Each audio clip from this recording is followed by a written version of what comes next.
प्रिय शिक्षार्थियों नमस्कार। मैं डॉक्टर शशांक शर्मा, भौतिक शास्त्र विभाग, पंडित सुंदरलाल शर्मा मुक्त विश्वविद्यालय छत्तीसगढ़ बिलासपुर। आज की इस व्याख्यान माला में आपका हार्दिक स्वागत एवं अभिनंदन करता हूं।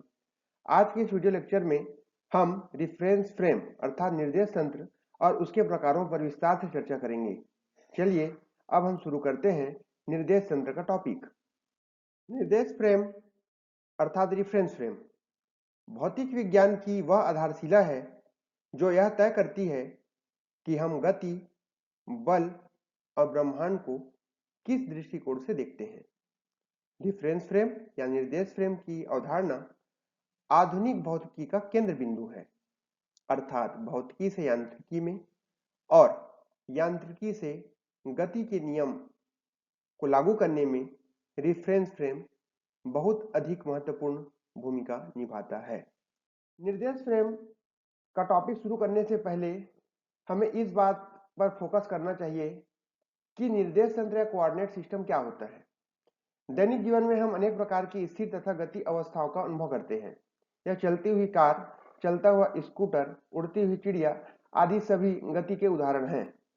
पृथ्वी पर पड़ा हुआ पत्थर साधारणतः विराम अथवा स्थिर अवस्था में कहलाता है। कोई वस्तु अन्य सभी वस्तुओं के सापेक्ष स्थिर रहते हुए समय के साथ अपनी स्थिति को नहीं बदलती है तो वह वस्तु विरामावस्था में कहलाती है। जब वस्तु समय के साथ अपनी स्थिति में परिवर्तन करती है तो वह वस्तु की गति अवस्था कहलाती है। किसी वस्तु की गति बताने के लिए यह ज्ञात होना चाहिए कि यह गति किसके सापेक्ष नापी गई है। अब हम निर्देश तंत्र की परिभाषा के बारे में बात करते हैं। तो वह तंत्र या सिस्टम जिसके सापेक्ष किसी वस्तु की स्थिति अथवा गति बताई जाती है निर्देश तंत्र कहलाता है। निर्देश तंत्र को किसी दृढ़ वस्तु अर्थात रिजिड बॉडी से जुड़ा मानकर उसके सापेक्ष अन्य वस्तुओं की स्थिति बताई जा सकती है। इसके लिए किसी उचित बिंदु कन्वेंडियन पॉइंट और निर्देश तंत्र का मूल बिंदु ओरिजिन मानते हैं तथा तब इस बिंदु से स्थिति वेक्टर अर्थात पोजीशन वेक्टर के सापेक्ष उस वस्तु की स्थिति व्यक्त की जाती है। प्रायः प्रेक्षक या ऑब्जर्वर की स्थिति इस मूल बिंदु से ही संपाती होती है। अब हम निर्देश तंत्र के उदाहरण पर चर्चा करते हैं। किसी वस्तु की गति विभिन्न निर्देश तंत्रों में भिन्न भिन्न दिखाई देती है। उदाहरणतः एक चलती रेलगाड़ी में से एक पत्थर का टुकड़ा ऊर्ध्वाधर ऊपर की ओर फेंकते हैं तो रेलगाड़ी में बैठे प्रेक्षक या ऑब्जर्वर को पत्थर का टुकड़ा अपनी सरल रेखा ऊर्ध्वाधर मार्ग में लौटता प्रतीत होता है।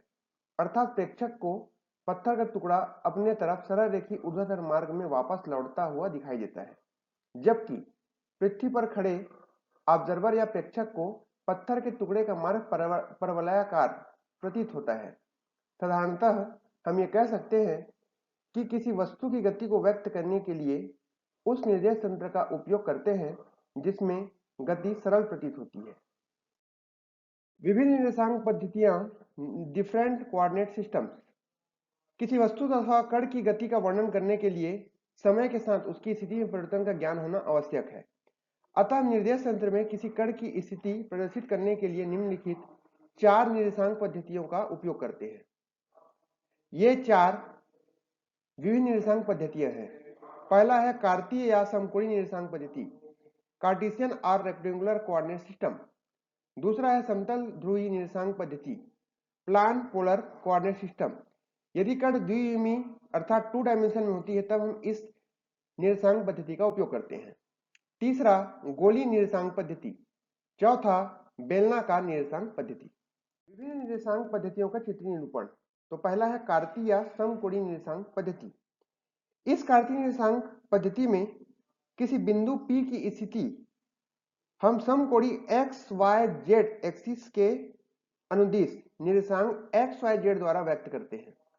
ठीक उसी प्रकार समतल ध्रुवीय निर्देशांक पद्धति में किसी बिंदु P की स्थिति कार्तीय निर्देशांक एक्स वाई या ध्रुवीय निर्देशांक पद्धति आर और थीटा के माध्यम से व्यक्त की जाती है। और जब कण या वस्तु त्रिविमीय अर्थात 3 डायमेंशन गति करे तब उस समय कण या वस्तु की स्थिति P कार्तीय निर्देशांक पद्धति एक्स वाई जेड या पोलर निर्देशांक पद्धति ध्रुवीय निर्देशांक पद्धति आर थीटा फाई और बेलनाकार निर्देशांक पद्धति में कार्तीय निर्देशांक एक्स वाई जेड और ध्रुवीय निर्देशांक पद्धति आर थीटा और जेड के माध्यम से व्यक्त की जाती है। अब हम देखते हैं निर्देश फ्रेम क्या है। तो निर्देश फ्रेम, जिसे हम रेफरेंस सिस्टम कहते हैं, एक ऐसा दृष्टिकोण या परिप्रेक्ष्य है जिससे किसी वस्तु की स्थिति, वेग और गति को मापा और वर्णित किया जा सकता है। यह एक प्रकार का काल्पनिक या वास्तविक निर्देशांक प्रणाली, कोऑर्डिनेट सिस्टम होती है, जो किसी प्रेक्षक से जुड़ी होती है। अब हम इसकी मूल परिभाषा की बात करें तो निर्देश फ्रेम वह मानक है जिसके सापेक्ष किसी वस्तु की गति या स्थिति को मापा जा सकता है। बिना निर्देश फ्रेम के वस्तु की गति का कोई अर्थ नहीं निकलता। अब निर्देश फ्रेम से क्या क्या निर्धारण हम कर सकते हैं? तो पहला, वस्तु की स्थिति का निर्धारण, दूसरा, वस्तु के वेग का मापन, और तीसरा, वस्तु के त्वरण का विश्लेषण कर सकते हैं। उदाहरणतः यदि हम एक चलती ट्रेन में बैठे हैं और एक गेंद को ऊपर की ओर फेंकते हैं, तो ट्रेन के अंदर बैठे व्यक्ति के लिए गेंद सीधे ऊपर नीचे जाती है। प्लेटफॉर्म पर खड़े व्यक्ति के लिए गेंद एक परवलयाकार पथ पर चलती है। अब हम ये जान लेते हैं कि ये दोनों अवलोकन अपनी एक जगह सही हैं, बस निर्देश फ्रेम अलग अलग है। अब हम जानते हैं कि भौतिकी में निर्देश तंत्र का अध्ययन क्यों आवश्यक है। पहला है प्रारंभिक ज्ञान के लिए। भौतिकी के सिद्धांतों की बुनियादी समझ हेतु निर्देश तंत्र का अध्ययन आवश्यक है। भौतिक अवधारणाओं के गहन अध्ययन हेतु बल और गति के विश्लेषण करने के लिए निर्देश तंत्र का अध्ययन अति आवश्यक है। प्राकृतिक घटनाओं और तंत्रों का विश्लेषण करने के लिए तथा यांत्रिक प्रणालियों की बेहतर समझ हेतु निर्देश तंत्र का ज्ञान होना आवश्यक है। यांत्रिक तंत्रों के कार्य करने के तरीके की गहरी समझ के लिए निर्देश तंत्र का अध्ययन अत्यंत ही आवश्यक है। भौतिकी में निर्देश तंत्रों का तुलनात्मक विश्लेषण। समान निर्देश तंत्र दोनों प्रकार से लागू किए जा सकते हैं। पहला, जड़त्वीय निर्देश तंत्र और गैर जड़त्वीय निर्देश तंत्र। सामान्यतः स्थिर या निरंतर वेग से गतिमान वस्तु की स्थिति बताने के लिए हम जड़त्वीय निर्देश तंत्र का उपयोग करते हैं। ठीक उसी प्रकार त्वरित या घूर्णनशील वस्तु की स्थिति बताने के लिए हम गैर जड़त्वीय निर्देश तंत्र का उपयोग करते हैं। अब हम निर्देश फ्रेम के प्रकारों पर विस्तार से चर्चा करते हैं। भौतिकी में निर्देश फ्रेम को मुख्यतः दो श्रेणी में विभाजित किया जा सकता है और यह वर्गीकरण न्यूटन के गति विषयक नियमों पर आधारित होता है। पहला, जड़त्वीय निर्देश फ्रेम और अजड़त्वीय निर्देश फ्रेम। तो पहला होता है जड़त्वीय निर्देश frame, inertial frame of reference. जड़त्वीय फ्रेम वे फ्रेम होते हैं जिसमें न्यूटन के गति विषयक नियम बिना किसी संशोधन के लागू किए जा सकते हैं। जड़त्वीय निर्देश फ्रेम या तो स्थिर होता है या एक समान वेग से गतिमान होता है। ठीक उसी प्रकार अजड़त्वीय निर्देश फ्रेम, जिसे हम non inertial frame of reference कहते हैं, वह फ्रेम जो त्वरित होता है। इसमें न्यूटन के नियम सीधे लागू नहीं किए जा सकते, अर्थात अजड़त्वीय निर्देश फ्रेम में न्यूटन के गति विषयक नियम सीधे लागू नहीं किए जा सकते, बल्कि इन्हें लागू करने के लिए हमें काल्पनिक बलों का सहारा लेना पड़ता है। काल्पनिक बल छद्म बल होते हैं। ठीक है, इसी प्रकार निर्देश फ्रेम जो दो प्रकार के होते हैं, जड़त्वीय और अजड़त्वीय। जड़त्वीय फ्रेम में हम न्यूटन के तीनों नियम, जड़त्व का नियम, बल का नियम और क्रिया प्रतिक्रिया के नियम सीधे लागू कर सकते हैं, जबकि अजड़त्वीय निर्देश फ्रेम में इन्हें हम सीधे लागू करने के लिए काल्पनिक बलों का सहारा लेते हैं। ब्रह्मांड में अनंत निर्देश फ्रेम है, अतः ब्रह्मांड में संभावित फ्रेम की संख्या अनंत हो सकती है। जड़त्वीय निर्देश frame, inertial frame of reference. जड़त्वीय निर्देश फ्रेम वह फ्रेम है जिसमें कोई वस्तु तब तक अपनी विरामावस्था या एक समान गति की अवस्था में बनी रहती है जब तक उस पर कोई बाह्य बल न लगाया जाए।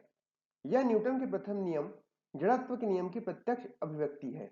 अर्थात हम यह कह सकते हैं कि जड़त्वीय संदर्भ फ्रेम जड़त्व के नियम पर आधारित है। जड़त्वीय निर्देश फ्रेम की मुख्य विशेषताएं। पहला, इसमें फ्रेम का त्वरण शून्य होता है, अर्थात a बराबर 0। फ्रेम स्थिर या एक समान वेग से गतिमान होता है। न्यूटन के गति विषयक नियम अर्थात बल के नियम, जड़त्व का नियम और क्रिया प्रतिक्रिया का नियम बिना किसी परिवर्तन के सीधे लागू होते हैं। इस जड़त्वीय निर्देश फ्रेम में कोई काल्पनिक बल काम नहीं करता। इस फ्रेम में कण की गति अत्वरित होती है। अब हम इसके जड़त्वीय निर्देश फ्रेम के व्यवहारिक उदाहरण पर चर्चा करते हैं। पहला, स्थिर प्रयोगशाला। पृथ्वी की सतह पर स्थित प्रयोगशालाएं लगभग जड़त्वीय मानी जा सकती हैं। एक समान गति की ट्रेन, सीधी पटरी पर स्थिर गति से चलती ट्रेन जड़त्वीय निर्देश फ्रेम का उदाहरण है। अंतरिक्ष यान, दूर अंतरिक्ष में बिना इंजन चलाए गतिमान यान। तारों के सापेक्ष स्थिर फ्रेम खगोलीय दृष्टि से आदर्श जड़त्वीय फ्रेम को दर्शाते हैं। महत्वपूर्ण तथ्य, पूर्णतः आदर्श जड़त्वीय फ्रेम केवल सैद्धांतिक विचारों पर आधारित है। जैसे पृथ्वी अपनी धुरी पर घूमती है और सूर्य के चारों ओर परिक्रमा करती है, इसीलिए वह पूर्णतः जड़त्वीय नहीं है। लेकिन अधिकांश प्रयोगों के लिए इसे लगभग जड़त्वीय माना जा सकता है। जड़त्वीय निर्देश फ्रेम में न्यूटन के नियम। जड़त्वीय निर्देश फ्रेम की सबसे महत्वपूर्ण विशेषता यह है कि इसमें न्यूटन के तीनों गति विषयक नियम अपने मूल रूप में लागू होते हैं। यही कारण है कि इसे भौतिकी के मूलभूत सिद्धांतों क्रियान्वयन हेतु आदर्श फ्रेम की संज्ञा दी गई है। न्यूटन के गति विषयक नियम। प्रथम नियम, जड़त्व का नियम। यदि किसी वस्तु पर कोई बाह्य बल नहीं लग रहा है तो वह अपनी विरामावस्था या एक समान गति की अवस्था में बनी रहेगी। जड़त्वीय फ्रेम में यह नियम बिना किसी अपवाद के सत्य है। द्वितीय नियम, बल का नियम। F बराबर ma। किसी वस्तु पर लगाया गया बल उसके द्रव्यमान और त्वरण के गुणनफल के बराबर होता है। जड़त्वीय फ्रेम में F बराबर ma सीधे और सटीक रूप में लागू होते हैं। उसी प्रकार तृतीय नियम है, क्रिया प्रतिक्रिया का नियम, जिसके अनुसार प्रत्येक क्रिया के लिए एक समान और विपरीत प्रतिक्रिया होती है। जड़त्वीय फ्रेम में बल युग्म स्पष्ट रूप से पहचाने जा सकते हैं। अब हम गैलीलियो के सापेक्ष सिद्धांत की बात करते हैं। सभी जड़त्वीय फ्रेम भौतिकी के नियमों के समतुल्य है। कोई भी यांत्रिक प्रयोग यह नहीं बता सकता कि कौन सा फ्रेम जड़त्वीय है। अजड़त्वीय निर्देश frame, non inertial frame of reference. अजड़त्वीय निर्देश फ्रेम वह फ्रेम होता है जो त्वरित होता है, अर्थात जिसका वेग समय के साथ बदलता रहता है। इसमें न्यूटन के गति विषयक नियम अपने मूल रूप में लागू नहीं होते, और यदि इस निर्देश फ्रेम में हमें न्यूटन के गति विषयक नियम को लागू करना है तो इस फ्रेम में गति का सही वर्णन करने के लिए हमें काल्पनिक बल यानी स्यूडो फोर्सेस या फिक्टिशियस फोर्सेस, छद्म बल को जोड़ना पड़ता है। परिभाषा एवं विशेषताएं। तो अजड़त्वीय निर्देश फ्रेम की कुछ मूल विशेषताएं निम्नलिखित हैं। जैसे पहला, फ्रेम का त्वरण शून्य नहीं होता, यानी a is not equal to 0, अर्थात त्वरित गति होती है। न्यूटन के नियम सीधे लागू नहीं होते। न्यूटन के गति विषयक नियम को लागू करने के लिए हमें काल्पनिक बलों की आवश्यकता होती है। फ्रेम घूर्णन या रेखीय त्वरण में हो सकता है। अजड़त्वीय निर्देश फ्रेम के समान उदाहरण, तेजी से मुड़ती बस। जब बस तेजी से मुड़ जाती है तो यात्री बाहर की ओर धकेले जाते हैं, या ऐसे प्रतीत होता है कि यात्री धकेले जा रहे हैं बाहर की ओर। लिफ्ट, ऊपर जाते समय भारी और नीचे आते समय हल्का महसूस होना। मेरी गो राउंड, घूमते हुए बाहर की ओर खिंचाव। पृथ्वी, घूर्णन के कारण तकनीकी रूप से अजड़त्वीय निर्देश फ्रेम का यह उदाहरण है। रॉकेट, इंजन चालू होने पर त्वरित फ्रेम की भांति व्यवहार करना। हम काल्पनिक बल पर चर्चा करते हैं, जो अजड़त्वीय फ्रेम की इंपॉर्टेंट कुंजी होती है। अजड़त्वीय निर्देश फ्रेम में गति का सही विश्लेषण करने के लिए हम एक काल्पनिक बल जोड़ते हैं जिसे हम स्यूडो फोर्स या फिक्टिशियस फोर्स कहते हैं। यह बल वास्तविक नहीं होता, इसका कोई स्रोत नहीं होता, लेकिन गणितीय रूप में यह अजड़त्वीय फ्रेम में न्यूटन के नियमों को लागू करने योग्य बनाता है। स्यूडो फोर्स का सूत्र, छद्म बल का सूत्र। यदि फ्रेम का त्वरण a है और वस्तु का द्रव्यमान m है तो काल्पनिक बल -ma होता है। यह बल फ्रेम के त्वरण की विपरीत दिशा में लगता है। दूसरा, अपकेंद्री बल, सेंट्रीफ्यूगल फोर्स। घूर्णन करते समय अजड़त्वीय निर्देश फ्रेम में अनुभव होने वाला एक काल्पनिक बल है। यह केंद्र से बाहर की ओर लगता है। मेरी गो राउंड झूले पर बाहर की ओर खिंचाव इसी का उदाहरण है। अगला है कोरियोलिस फोर्स, पृथ्वी के घूर्णन के कारण उत्पन्न काल्पनिक बल। यह वायुमंडलीय चक्रवातों, समुद्री धाराओं और लंबी दूरी की मिसाइलों के पथ को प्रभावित करता है। महत्वपूर्ण बात यह है कि स्यूडो फोर्स केवल अजड़त्वीय निर्देश फ्रेम में ही दिखाई देता है। जड़त्वीय फ्रेम में इसे देखने पर यह बल अस्तित्व में नहीं होता। यह भौतिकी की सबसे रोचक अवधारणाओं में से एक है। अब हम जड़त्वीय तथा अजड़त्वीय निर्देश फ्रेम के बीच तुलनात्मक विश्लेषण करते हैं। दोनों प्रकार के निर्देश फ्रेमों में मूलभूत अंतर को समझना भौतिकी के अध्ययन के लिए अत्यंत ही आवश्यक है। नीचे दी गई तालिका दोनों की प्रमुख विशेषताओं की तुलना करती है। पहली विशेषता, त्वरण। जड़त्वीय निर्देश फ्रेम में त्वरण शून्य होता है, जबकि अजड़त्वीय निर्देश फ्रेम में त्वरण शून्य नहीं होता। अगला है न्यूटन के नियम। जड़त्वीय निर्देश फ्रेम में न्यूटन के गति विषयक नियम सीधे लागू किए जा सकते हैं, जबकि अजड़त्वीय निर्देश फ्रेम में न्यूटन के गति विषयक नियम सीधे लागू नहीं होते। अगला है छद्म बल। जड़त्वीय निर्देश फ्रेम में छद्म बल का अस्तित्व नहीं होता, जबकि अजड़त्वीय निर्देश फ्रेम में न्यूटन के गति विषयक नियम को लागू करने के लिए इस काल्पनिक अथवा छद्म बल की आवश्यकता होती है। उदाहरण, स्थिर प्रयोगशाला एक समान ट्रेन जड़त्वीय निर्देश फ्रेम के सशक्त उदाहरण है, जबकि लिफ्ट, घूमती पृथ्वी और रॉकेट अजड़त्वीय निर्देश फ्रेम के उदाहरण हैं। गणितीय जटिलता। जड़ती निर्देश फ्रेम गणितीय जटिलता सरल होती है, अर्थात यह कह सकते हैं कि जड़ती फ्रेम गणितीय जटिलता की दृष्टिकोण से अत्यंत ही सरल है, जबकि अजड़ती निर्देश फ्रेम में गणितीय जटिलता बहुत अधिक होती है। आदर्शता सैद्धांतिक रूप से जड़ती निर्देश फ्रेम आदर्श होते हैं, जबकि अजड़ती निर्देश फ्रेम व्यवहारिक जीवन में अधिक सामान्य होते हैं। जड़ती फ्रेम के लाभ। जड़ती फ्रेम की गणनाएं सरल होती है, जिसमें न्यूटन के गति विषयक नियम सीधे लागू किए जा सकते हैं।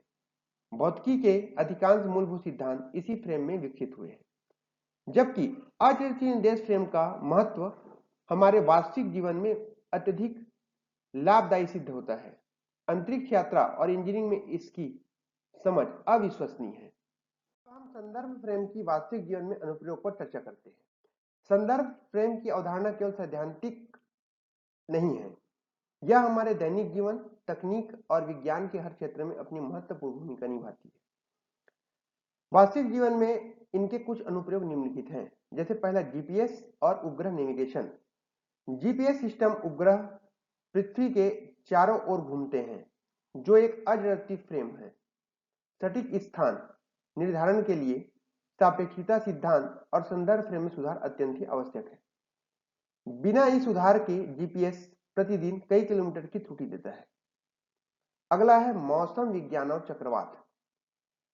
पृथ्वी के घूर्णन से उत्पन्न कोरियोलिस फोर्स, जो सामान्यतः एक छद्म बल या स्यूडो फोर्स है, चक्रवातों की दिशा निर्धारित करता है। उत्तरी गोलार्ध में वामावर्त और दक्षिण गोलार्ध में दक्षिणावर्त घूमते हैं। अगला है अंतरिक्ष यात्रा और रॉकेट विज्ञान। रॉकेट के त्वरण के दौरान अंतरिक्ष यात्री एक अजड़ती निर्देश फ्रेम में होते हैं।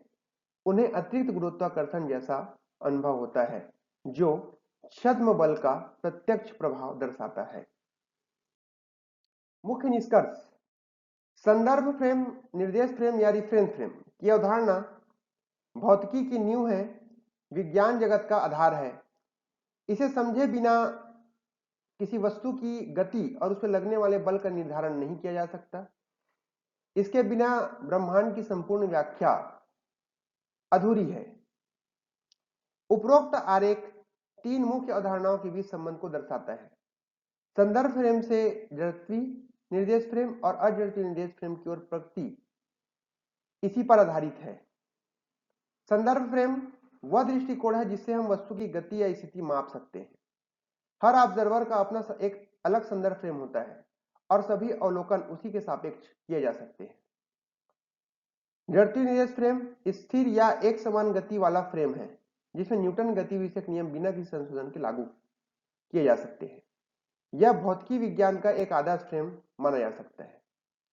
अजड़ती निर्देश फ्रेम त्वरित फ्रेम होता है, जिसमें छद्म बल की आवश्यकता होती है, अर्थात न्यूटन के गति विषयक नियम को लागू करने के लिए हमें काल्पनिक बलों का सहारा लेना पड़ता है, जो व्यवहारिक या वास्तविक जीवन में अधिक सामान्य होते हैं। पृथ्वी लिफ्ट इसके महत्वपूर्ण उदाहरण में से एक है। आइंस्टीन का विस्तार।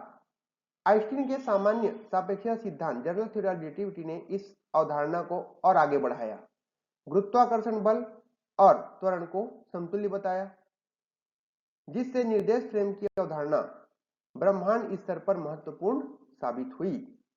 Dear learners, thank you for your kind attention. Thank you very much.